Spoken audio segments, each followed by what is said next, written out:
दोस्तों स्वागत है आपका मूवी ज्ञान चैनल में। पिछली वीडियो में हमने रीचर के सेकंड सीजन के फर्स्ट 4 एपिसोड एक्सप्लेन किए थे। अगर आपने वो नहीं देखे तो ऊपर आई बटन और डिस्क्रिप्शन में लिंक है, जाकर पहले उसे देखें, तभी आपको आगे देखने का मजा आएगा। मेरी गारंटी है आपको ये वेब सीरीज एकदम झकास लगेगी। तो बिना समय गवाए कहानी आगे बढ़ाते हैं।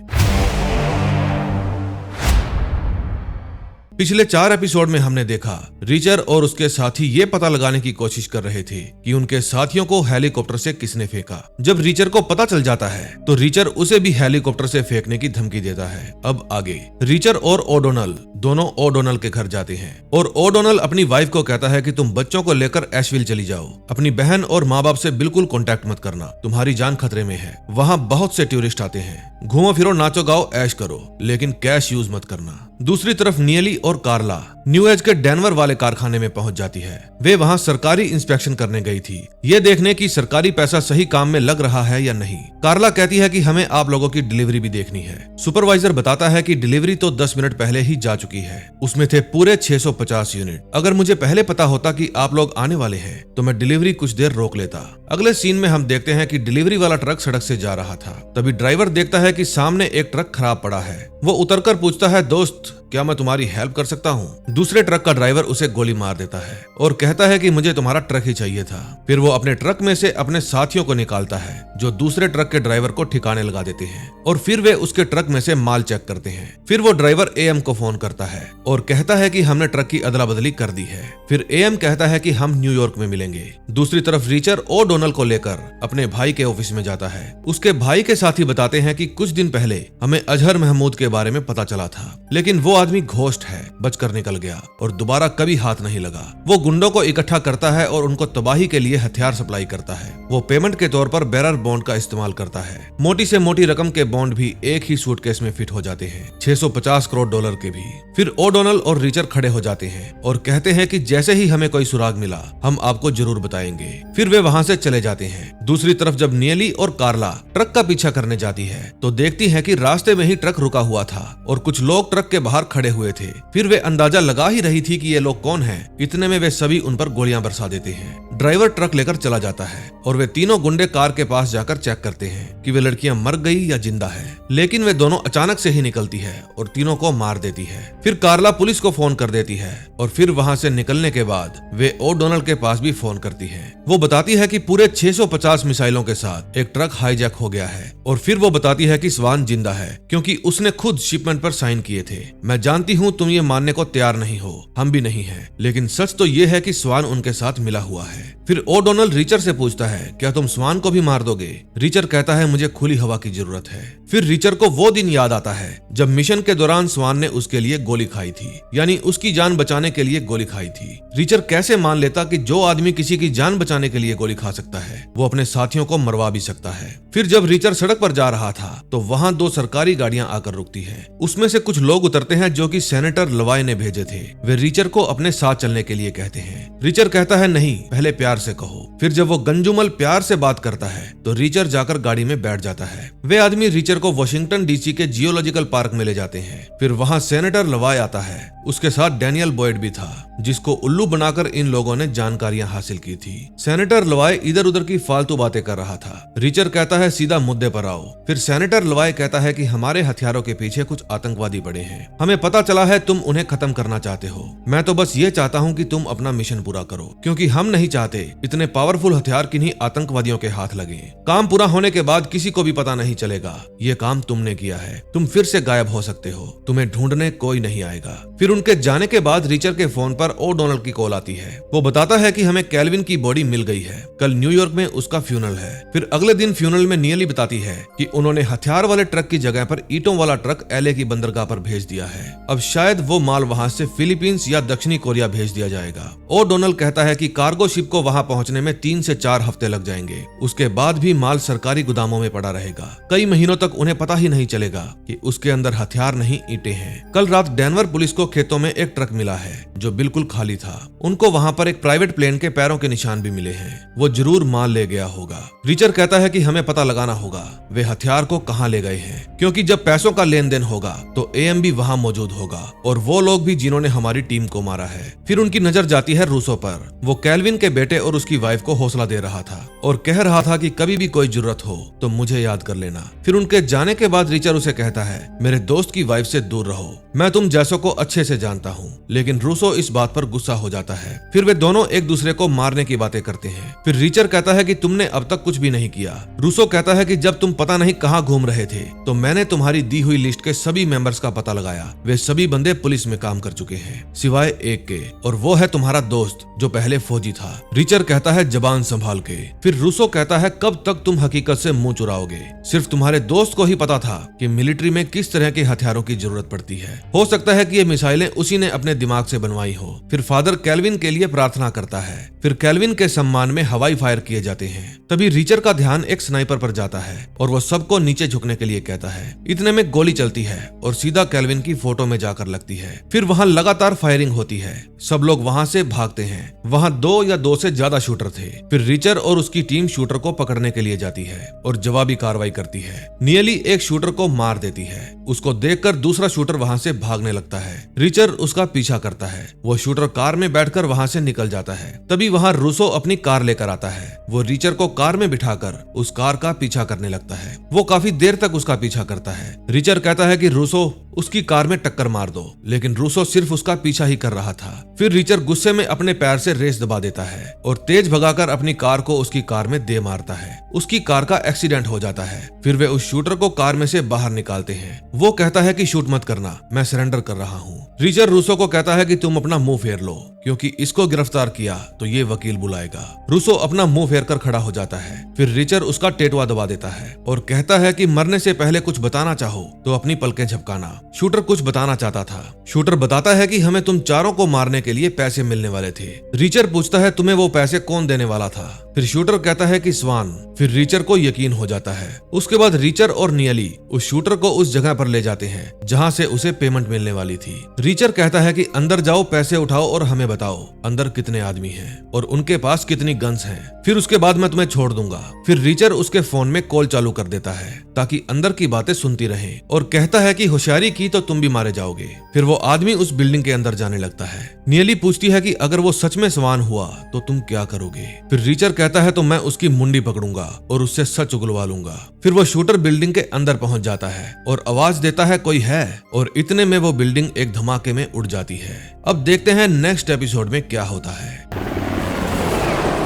6th एपिसोड में हम देखते हैं धमाके के बाद वे चारों सोच में पड़ जाते हैं कि ये धमाका किसने करवाया होगा। ओडोनल कहता है कि इसके पीछे और कौन हो सकता है, ये काम पक्का स्वान ने ही किया होगा। तभी वहाँ रूसो आता है। वो बताता है कि इस बॉम्ब को लगाने वाला प्रोफेशनल है। ये भी हो सकता है कि उसने मिलिट्री की ट्रेनिंग ली हो। वहाँ सिर्फ शूटर की ही लाश मिली है और किसी की भी नहीं। तभी रूसो के पास किसी पुलिस वाले का फोन आता है। वो बताता है कि मार्लो की गाड़ी मैनहट्टन के उत्तर में कोर्टलैंड के पास मिली है। रूसो कहता है कोशिश करना अब की बार कोई लाशें ना गिरें। फिर ये सभी उस औरत को ढूंढने के लिए जाते हैं। जब ये चारों उस गाड़ी के पास जाते हैं तो वहाँ इन्हें उस लेडी का कोई सुराग नहीं मिलता। फिर जब वे पास के स्टोर में जाकर पूछताछ करते हैं तो उनको पता चलता है कि उसने अपनी बेटी के लिए खाने का सामान यहीं से खरीदा था और एक बर्नर फोन भी। फिर वे सीसीटीवी फुटेज में देखते हैं। नियली कहती है कि लड़की निंटेंडो स्विच खेल रही थी। हम उसके आईपी एड्रेस से उसका पता लगा सकते हैं। इसके लिए हमें उसके घर जाना होगा। फिर रिचर नीली के कार्ड से अपने लिए और कपड़े खरीदता है। अगले सीन में हम देखते हैं कि एक पब्लिक रेस्टरूम के बाहर एएम की कार खड़ी थी। तभी वहाँ एक पुलिस वाली आती है। वो उसे अपना लाइसेंस चेक करवाने के लिए कहती है। एएम पुलिस वाले को अपना लाइसेंस दे देता है। फिर वो अपने साथी को फोन करके उस लाइसेंस को चेक करने के लिए कहती है, लेकिन इतने में एएम उस पुलिस वाली को मार देता है और उसके बाद वो कार में लगे डैश कैम से मेमोरी कार्ड निकाल लेता है। दूसरी तरफ वे चारों उस लेडी के घर पहुंच जाते हैं जिसने नियली और कार्ला को सेरोपियन के घर का एड्रेस दिया था। नियली टीवी पर गेम ऑन करके उस लड़की के ऑनलाइन आने का इंतजार करती है ताकि उसका आईपी एड्रेस पता कर सके। रिचर कहता है तब तक मैं सो लेता हूँ। फिर वो ऊपर बने रूम में जाता है और बेड पर लेट जाता है। तभी वहाँ पर कार्ला आती है। वो कहती है कि हम पर जानलेवा हमला हुआ है, इसलिए मैं टेंशन में हूँ, क्यों ना तुम मेरी टेंशन मिटा दो। फिर रिचर उसकी टेंशन मिटाने में लग जाता है। तभी रूसो अपने बॉस मार्श के पास जाता है। वो उसको बताता है कि रिचर बोस्टन जाने वाला है। ये बात सिर्फ तुम और मैं जानते थे। तुमने ये बात न्यू एज के साथ क्यों लीक की? मार्श बताता है कि वे लोग सिर्फ ये जानना चाहते थे कि अब तक इस केस के बारे में हम लोगों को क्या पता चला है, और बदले में उन्होंने मुझे मोटी रकम दी। उनका हमारे देश से कोई लेना देना नहीं है, और वे दूसरे देशों में क्या क्या करते हैं इससे मुझे कोई लेना देना नहीं है। अगर मैं पैसे ना लेता तो जान से जाता। मैं तो कहता हूँ कि तुम्हें भी पैसे ले लेने चाहिए। रूसो ये कहकर वहाँ से चला जाता है कि तुम अभी तक मेरे बारे में जानते ही नहीं हो। दूसरी तरफ जब रिचर और कार्ला आपस में बातें कर रहे थे, तब नियली वहां आती है और बताती है कि मुझे उनका एड्रेस मिल गया है, जो यहाँ से 1 घंटे की दूरी पर है। वो औरत जिसका नाम मार्लो बर्न्स था, वो चैड नाम के एक आदमी के घर उससे बातें कर रही थी। तभी चैड देखता है कि उसके स्प्रिंकल्स ऑन हो गए हैं, और जब वो बाहर उन्हें बंद करने के लिए जाता है, तब रिचर उसे पकड़ लेता है। रिचर उसे कहता है कि तुम मार्लो को यहाँ लेकर आओ, क्योंकि अगर मैं उसे लेने गया तो बच्ची उसके चीखने चिल्लाने की आवाज सुनकर डर जाएगी। पहले तो चैड मना कर देता है, लेकिन जब रिचर उसे धमकाता है तो वो मार्लो को आवाज देता है। जब मार्लो वहां आती है तो वे उसे बैठने के लिए कहते हैं। कार्ला कहती है कि तुमने हमें ऐसा एड्रेस दिया जहां बहुत सारे गुंडे हमें मारने के लिए बैठे थे। रिचर कहता है कि जब हमने ही उन्हें मार दिया तो तुम अपना घर छोड़कर वहां से भाग गई। फिर मार्लो कहती है कि वो एड्रेस मुझे मेरे हेड ऑफ सिक्योरिटी ने देने को कहा था। ओडोनल कहता है कि इसका मतलब तुम्हें स्वान ने ये एड्रेस देने को कहा था। मार्लो कहती है नहीं, स्वान तो ये सब कुछ रोकना चाहता है। मैं शेन लैंगस्टोन की बात कर रही हूँ। वो बताती है कि मैंने ही स्वान को हायर किया था, क्योंकि न्यू एज के कुछ लोग भ्रष्ट थे। उसने मुझे कहा था कि कुछ गड़बड़ चल रही है। उसने मुझे बताया कि लिटिल विंग सॉफ्टवेयर वाली चिप जो इंस्टॉल की जा रही है, उसमें काफी ज्यादा एरर आ रही है। क्वालिटी कंट्रोल वालों को भी समझ में नहीं आ रहा था ये एरर बढ़ती क्यों जा रही है। हमें माल का टाइम पर भुगतान करना था, इसलिए हमने प्रोडक्शन जारी रखा। लेकिन स्वान को शक था कि इंजीनियर डिपार्टमेंट में कोई ना कोई गद्दार छिपा है। करीब 650 चिप्स के अंदर एरर आई थी। जब ये बात उसने मुझे बताई तो मैंने उसे कहा कि ये बात तुम्हें शेन लैंगस्टोन को बतानी चाहिए, लेकिन स्वान अपने आर्मी दोस्तों की हेल्प लेना चाहता था। उसके बाद से ही वो गायब हो गया और मुझे कभी नहीं मिला। फिर शेन लैंगस्टोन ने मेरा प्रमोशन कर दिया। रिचर कहता है तुम्हारे घर पर नोटों का बैग मिला है। मार्लो कहती है तुम नहीं जानते वो कितना पावरफुल है। जब वो पुलिस में था तो उसने बहुत से मुजरिमों को जेल जाने से बचाया था। रिचर कहता है उनमें से कई मुजरिमों को हम मार चुके हैं। इस सारी बातचीत से ये क्लियर नहीं हुआ था कि उनका दोस्त स्वान जिंदा है या मर चुका। अगले सीन में हम एक इंजीनियर को देखते हैं, उसका नाम जॉनसन है। तभी उसके पास शेन लैंगस्टोन आता है और कहता है कि जब तक हम पार्टी को ये नहीं बता देते कि हथियार चलाना कैसे है, वो हमें 1 भी रुपया नहीं देंगे। जॉनसन कहता है सर आप चिंता मत करिए, मैं सब कुछ सिखा दूंगा। तभी शेन के पास मार्लो का फोन आता है। शेन पूछता है तुम कहाँ हो। वो बताती है कि जो 2 लेडीज मुझसे सिरोपियन का एड्रेस पूछने आई थी, उनके साथ और भी लोग थे।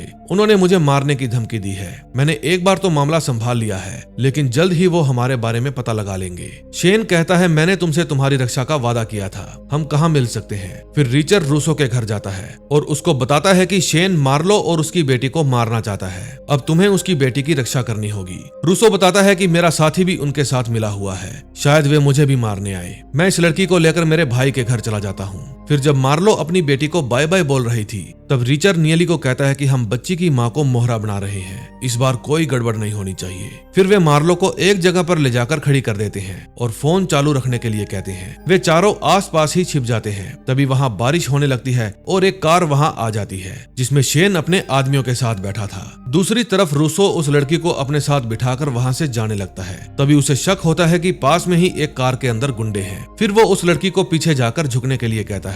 तभी कुछ गुंडे उन पर हमला कर देते हैं। रूसो गाड़ी भगा लेता है। फिर वो रिचर को फोन करके कहता है कि मुझ पर जानलेवा हमला हुआ है। रिचर अपने साथियों को कहता है कि हमें जाना होगा, रूसो पर हमला हुआ है। और ये बात मार्लो भी सुन लेती है। वो पूछती है कि मेरी बेटी तो ठीक है ना। तभी उसको बोलता हुआ देखकर शेन समझ जाता है कि ये ट्रैप है। फिर वो अपने गुंडों को उसे मारने का ऑर्डर देता है। रिचर आकर मार्लो को बचाकर ले जाता है। फिर वे सभी उनसे छुपते हैं, लेकिन शेन के आदमी उन पर गोलियां बरसा रहे थे। तभी नियली वहां कार लेकर आती है और सभी कार में बैठ जाते हैं। रिचर कार में से कुछ मैगजीन उठाता है और कहता है कि तुम लोग जाकर रूसो को बचाओ, मेरा काम अभी खत्म नहीं हुआ है। इतने में वहां शेन की कार आ जाती है। वे रिचर का पीछा करते हैं। फिर वे सभी कार से नीचे उतर जाते हैं और अलग अलग जाकर रिचर को ढूंढने लगते हैं। और यही उनकी सबसे बड़ी गलती थी, इनको अलग अलग नहीं जाना चाहिए था। फिर रिचर एक एक को घात लगाकर मारता है। अब शेन लैंगस्टोन अकेला रह जाता है। दूसरी तरफ रूसो नीली से पूछता है, तुम लोग हो कहाँ पर? मुझे अभी की अभी हेल्प की जरूरत है। वो कहती है कि हम पहुंच ही रहे हैं। तभी रूसो जिस रास्ते पर मुड़ता है वो रास्ता आगे जाकर बंद हो जाता है। फिर वो कार से नीचे उतरकर गुंडों पर गोलियां चलाता है। दूसरी तरफ रिचर शेन को ढूंढ रहा था।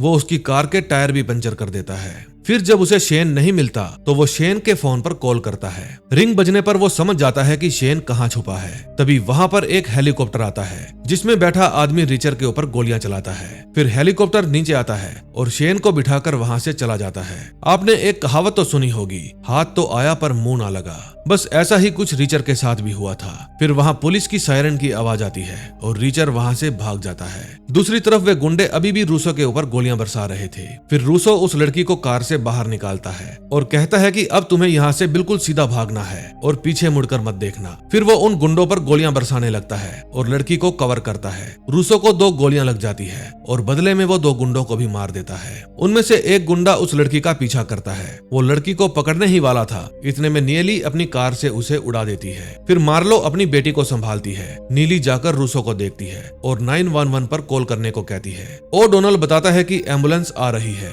तभी वहाँ पुलिस सायरन की आवाज आती है और ये एपिसोड वहीं पर एंड हो जाता है। अब नेक्स्ट एपिसोड में ही पता चलेगा रूसो बचा या मर गया। 7th एपिसोड में हम देखते हैं वे चारों मार्लो और उसकी बेटी को अपने साथ होटल में ले आते हैं। अब रिचर अपने साथियों से पूछता है, क्या कोई ऐसी जगह है जहां तुम लोगों ने कभी रायता ना फैलाया हो या जहां तुम्हें कोई जानता ना हो, क्योंकि ऐसी ही जगह पर ये दोनों सेफ रह पाएंगी। कार्ला कहती है, हाँ, मेरे पुराने मकान मालिक के पास, उनके घर में ये बिल्कुल सेफ रह पाएंगी। उनका घर बुफेलो में है। फिर रिचर कहता है कि मुझे रूसो के बॉस मार्स से बात करनी है, ये बातचीत थोड़ी लंबी चलेगी। फिर रिचर और नीली मार्स के घर जाते हैं। नीली कहती है, कल एक अच्छे इंसान ने मेरी बाहों में दम तोड़ दिया। मार्स को दर्द का एहसास होना चाहिए। मार्स घर के अंदर पैकिंग कर रहा था और वहाँ से खिसकने की तैयारी कर रहा था। रिचर उसके पास जाकर कहता है कि तुमने रूसो के साथ अच्छा नहीं किया। फिर मार्स कहता है कि मुझे बिल्कुल नहीं पता था वे उसे मार डालेंगे, मैंने उसको पैसों का भी ऑफर दिया था। रिचर कहता है कि तुम्हें पता था वो ईमानदार पुलिस वाला है, हराम के रुपए कभी एक्सेप्ट नहीं करेगा। फिर मार्स होशियारी मारने की कोशिश करता है लेकिन रिचर के आगे उसकी होशियारी चलती नहीं। रिचर पूछता है, मुझे ये बताओ कि उन 650 शोल्डर मिसाइलों की मीटिंग कब और कहाँ होने वाली है। फिर मार्स कहता है कि मुझे सिर्फ रूसो के ऊपर नजर रखने के लिए हायर किया गया था,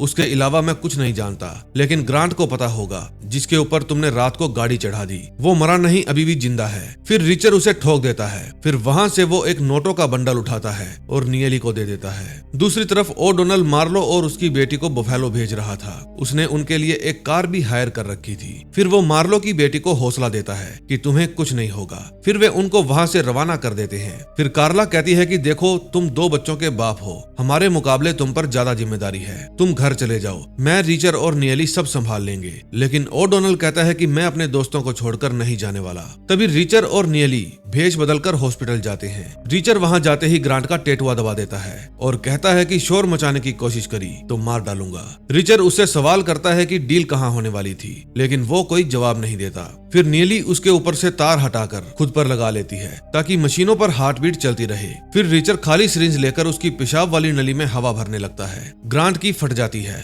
और वो बता देता है कि शेन बायर से कल मिलने वाला है, लेकिन जगह का मुझे नहीं पता। फिर रिचर अपने दोस्त रूसो की जान लेने के लिए उसको भी हमेशा के लिए सुला देता है। फिर वहाँ से बाहर निकलते समय उन्हें एक और किलर दिखता है, वो ग्रांट को मारने आया था। वो रिचर को देखकर भागने लगता है। फिर रिचर और नियली उसका पीछा करते हैं। वो आगे जाकर कहीं छिप जाता है। फिर नियली और रिचर अलग अलग जाकर उसे ढूंढते हैं। वो ऑपरेशन थिएटर में छिपा हुआ था। फिर वो नियली के ऊपर हमला कर देता है। तभी रिचर वहां आता है और उसको खूब तोड़ता है, लेकिन सवाल पूछने से पहले ही उसकी टाई फिश हो जाती है। फिर वो उसके फोन से शेन के पास फोन करता है और उसे कहता है कि अब तो मुझे तुम्हारे बंदों को मारने की आदत पड़ गई है। शेन कहता है, तुमसे ही इंस्पायर होकर मैंने भी तुम्हारे 2 साथियों को पकड़ लिया है। मेरे आदमियों ने उस होटल का पता लगा लिया जहाँ पर तुम घंटों के हिसाब से रहते हो। फिर जैसे ही तुम्हारे साथी वहाँ आए, वो उनको पकड़कर यहाँ पर ले आए। अब तुम अच्छे बच्चे की तरह यहाँ पर आ जाओ और डील होने तक हमारी निगरानी में रहो, उसके बाद हम तुम चारों को छोड़ देंगे। रिचर कहता है, मेरी दोस्त का नाम नीली है और तुम्हारे गुंडे ने अभी अभी उसको मारा है और मैंने तुम्हारे आदमी को। पुलिस अभी मुझसे पूछताछ करने वाली है, अगर मैं अभी आया तो वे तुम तक भी पहुंच जाएंगे, इसलिए मैं रात को आऊंगा। मेरे दोस्तों को कुछ नहीं होना चाहिए। फिर रिचर सेनेटर लवाय को फोन करता है और कहता है कि हमारी आखिरी लड़ाई का वक्त आ गया है। मुझे तुम्हारी प्राइवेट सिक्योरिटी चाहिए। सीनेटर कहता है कि मेरे पास 3 रेंजर है। फिर वो सीनेटर को अपना प्लान समझाता है। फिर वे रात को न्यू एज के गोडाउन के बाहर खड़े होकर दूरबीन से अंदर देखते हैं। अंदर बहुत सारी लाइटें थी और सिक्योरिटी गार्ड भी घूम रहे थे। तभी बाउंड्री के बाहर कुछ कॉलेज स्टूडेंट्स आते हैं। सिक्योरिटी गार्ड उनको वहां से भगाने के लिए कहता है। फिर उनमें से एक लड़का उस पर सोडा कैन फेंक कर मारता है और रीचर समझ जाता है कि बाउंड्री वाल में करंट है। अगले सीन में हम एएम को देखते हैं। उसका ट्रक ड्राइवर उसके पास आता है और कहता है कि मैं हथियार ले आया हूँ। फिर एएम ट्रक के अंदर जाकर हथियार चेक करता है। दूसरी तरफ बिल्डिंग के अंदर एक करप्ट पुलिस वाला ओडोनल को पीट रहा था और कार्ला भी वहीं पर स्ट्रेचर के ऊपर बंधी हुई थी। फिर दूसरा पुलिस वाला ओडोनल का चाकू लेकर उसके हाथ में मार देता है। रिचर बिल्डिंग के बाहर अंदर जाने का प्लान बना रहा था। नीली कहती है कि वे तुम्हें बांधकर टॉर्चर करेंगे। रिचर कहता है मेरा सबसे अच्छा सिपाही आज मेरी रक्षा करेगा और वैसे भी अगर मैं मर गया तो वे 24 घंटे के अंदर अंदर तुम्हें भी मार डालेंगे। फिर रिचर उस फैक्ट्री की तरफ जाने लगता है और गेट के पास जाकर खड़ा हो जाता है। शेन उसके दोनों साथी उसे दिखाता है ताकि वो जान जाए कि वे अभी जिंदा है। फिर दरवाजे खोल दिए जाते हैं। तभी वहाँ सिक्योरिटी गार्ड्स आते हैं और उसकी तलाशी लेने लगते हैं। नीली दूर खड़ी होकर सब कुछ देख रही थी। जब दरवाजा बंद होता है तो रिचर के चेहरे पर स्माइल थी। अब देखते हैं लास्ट एपिसोड में ये दानव क्या करता है।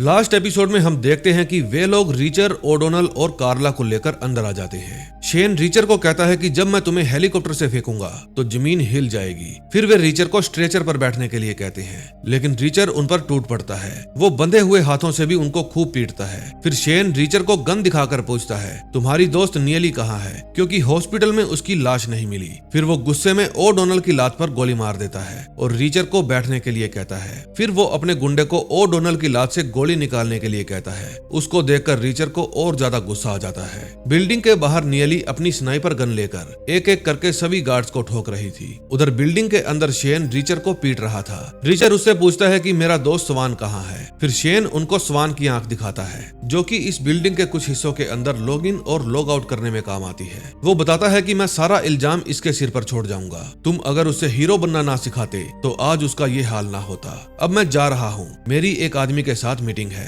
बाहर नीली देखती है कि वहाँ से एक प्लेन गुजरा है और उसमें से कुछ सिपाही बिल्डिंग के अंदर पैराशूट के जरिए उतरते हैं। फिर नीली देखती है कि शेन कार्ला और ओडोनल को लेकर भागने की तैयारी कर रहा है। शेन रिचर को कहता है कि मैं नीली के बाप को उठवा लूंगा, फिर तो उसे आना ही पड़ेगा। तभी रिचर अपने शूज में से एक कील निकालता है और अपनी हथकड़ी खोलने की कोशिश करता है। तभी वहाँ म्यूजिक की आवाज आने लगती है। शेन कहता है कि लगता है वो बच्चे दोबारा आ गए हैं, भगाओ उनको। फिर एक गार्ड दरवाजा खोलकर उन बच्चों को भगाने जाता है, लेकिन वहाँ कोई बच्चा नहीं बल्कि नीली बैठी थी। तभी पैराशूट से उतरे रेंजर छत से अंदर जाने के लिए दरवाजा खोलते हैं। रिचर भी अपनी हथकड़ी खोल लेता है। तभी उस बिल्डिंग की लाइट चली जाती है और इमरजेंसी लाइट ऑन हो जाती है और फिर होता है बूम। नीली, रेंजर और रिचर अपने इन्फिनिटी मोड में आ जाते हैं। रिचर हर एक को चुन चुन कर मारता है। वे रेंजर्स भी सभी गुंडों को ठोक रहे थे। नीली बाहर हेलीकॉप्टर के पास खड़े गुंडों को मार देती है और बिल्डिंग के अंदर रिचर के पास आ जाती है। फिर शेन वहाँ से भागने लगता है क्योंकि उसे बायर से मिलना था।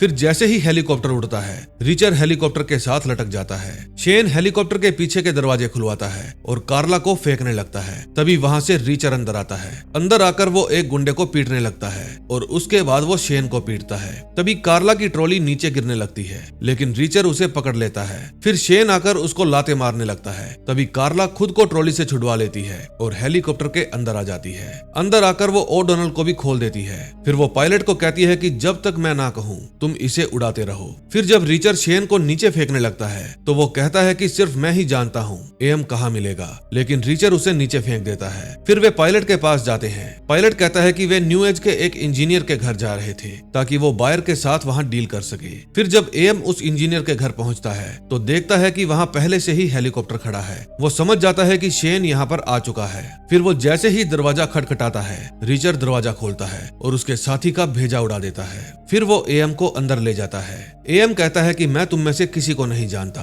फिर रिचर कहता है तुम्हारे ही कारण मेरे दोस्त मारे गए। एएम कहता है तो मुझे गिरफ्तार कर लो, मैंने किसी को नहीं मारा, मैं तो सिर्फ मिडल मैन हूँ। सौदे करवाता हूँ। उसकी बकबक सुनकर इन सभी के कान पक गए थे, इसलिए ये चारों उसे ठोक देते हैं और उसकी बॉडी को छलनी छलनी बना देते हैं। फिर बाहर जाकर वे पायलट और इंजीनियर के पास जाते हैं। वे कहते हैं कि हमारा इससे कोई लेना देना नहीं है, हम तो बंदूक के जोर पर काम करते थे। फिर रीचर उनको वहाँ से भगा देता है। वे दोनों हेलीकॉप्टर में बैठकर वहाँ से जाने लगते हैं। फिर नियली उनको उनकी ही बनाई हुई शोल्डर मिसाइल से उड़ा देती है। तभी सीनेटर के 3 नमूने इन पर ही गन तान देते हैं और कहते हैं कि हमें सीनेटर ने सारे सबूत मिटाने के लिए कहा है। रीचर कहता है मुझे पता था ऐसा होने वाला है, इसलिए मैंने होमलैंड सिक्योरिटी से मेरे भाई के साथी ओमर को बुला लिया था। फिर वहाँ ऑफिसर ओमर आ जाता है। रीचर गंजे का फोन लेकर सीनेटर को फोन करता है। सीनेटर पूछता है काम हो गया? रीचर कहता है जैसा तुम चाहते थे वैसा तो नहीं हुआ, पर हाँ हो गया। तभी सीनेटर के पास भी होमलैंड सिक्योरिटी वाले पहुंच जाते हैं और उसे पकड़ लेते हैं। फिर जब रीचर वहां से जाने लगता है तो ओमर पूछता है पैसे कहाँ है? रीचर कहता है कैसे पैसे,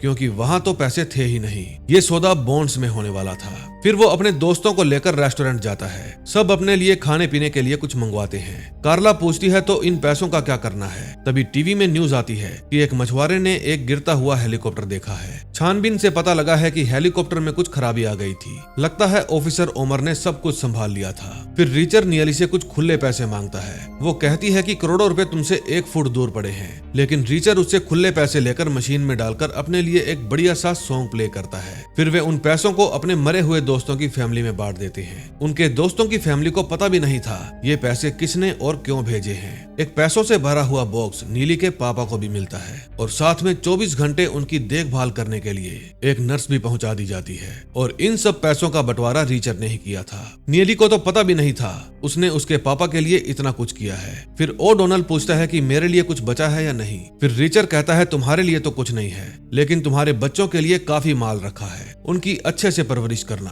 और अब से तुम्हें प्राइवेट नौकरी करने की जरूरत नहीं, खुद की कंपनी खोलो और दूसरों को भी जॉब दो। फिर ओ डोनाल्ड पूछता है कि तुमने अपने लिए क्या रखा? फिर रीचर कहता है कि मुझे नया टूथब्रश चाहिए। फिर ओ डोनाल्ड कहता है कि जानते हो जब मुझे पता चला कि तुम सिर्फ उतना ही पैसा लेकर घूमते हो जितना तुम्हारी जेब में आ सके तो मुझे विश्वास नहीं हुआ, लेकिन तुम सच में ही पागल हो। ये रात इन चारों की साथ में आखिरी रात थी। ये अपने बाकी के साथियों को मिस कर रहे थे। फिर ओ डोनाल्ड चारों की तस्वीर लेता है और कहता है कि ये तस्वीर मैं अपने घर में रखूंगा। फिर अगले दिन जब रीचर सुबह अपने होटल रूम में उठता है तब उसके पास कार्ला आती है। वो उसके लिए नया टूथब्रश लेकर आई थी। फिर वहाँ से निकलते समय रीचर नियली को अपना बस पास दिखाता है जो उसने अपनी पेंशन के पैसों से पूरे 1980 रुपए खर्च करके 1 साल के लिए बनवाया था। अब वो 1 साल तक बिना किसी किराए के पूरे देश में कहीं भी घूम सकता है। वैसे तो रीचर और नियली बेस्ट फ्रेंड थे, लेकिन फिर भी ये एक दूसरे को बिना टच किए बाय बोलते हैं। नियली कहती है मैं तुम्हारी टीम तुम्हारी दोस्त से भी कुछ बढ़कर ही हूँ, ये बात तुम जानते हो ना। लेकिन रीचर बिना कुछ कहे बस में बैठ जाता है। बस में एक बूढ़ा उससे पूछता है कहाँ जा रहे हो बच्चे? रीचर कहता है कोई आइडिया नहीं। दोस्तों अगर ये घूमता घुमाता आपके शहर आ जाए तो इसको पेस्ट्री जरूर खिलाना। रीचर को पेस्ट्री बहुत पसंद है और इस ब्यूटीफुल सीरीज के लिए थैंक यू कहना चाहते हो तो इस वीडियो को लाइक करके इसमें प्यारा सा कमेंट कर देना और चैनल को सब्सक्राइब कर देना। इससे मुझे आपका बहुत सारा प्यार मिल जाएगा। तो मिलते हैं ऐसी ही मजेदार वीडियो में। Till then bye bye.